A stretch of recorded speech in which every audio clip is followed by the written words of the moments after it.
Nữ đế đầu tiên của Trung Hoa. Một số tài liệu Trung Quốc cho rằng Võ Tắc Thiên là nữ hoàng đế đầu tiên của Trung Hoa phong kiến. Tuy nhiên, thực tế Tuyên Thái hậu mới là nữ đế đầu tiên của Trung Quốc. Tuyên Thái hậu không rõ năm sinh âm 265 trước công nguyên, tên gọi khác là Mễ Nguyệt hay Mễ Bát Tử, thiếp là của vua Tần Huệ Văn, mẹ vua Tần Chiêu Tương. Tuyên Thái hậu bị cho là người vô tình, thủ đoạn cứng rắn và tàn nhẫn hơn cả Võ Tắc Thiên. Sau khi chấp chính, hễ ai buông lời nói xấu sau lưng, bà đều nghiêm trị. Tần Chiêu Vương như người vô hình.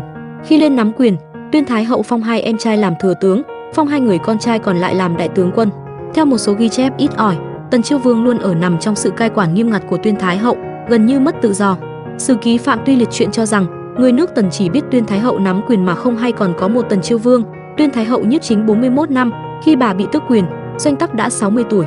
Suốt 41 năm, ông sống ở Lục Anh cung và Ly cung, tách biệt hoàn toàn với thế giới bên ngoài. Ông ở đó trên danh nghĩa chữa bệnh, dần bị cho là mất tích.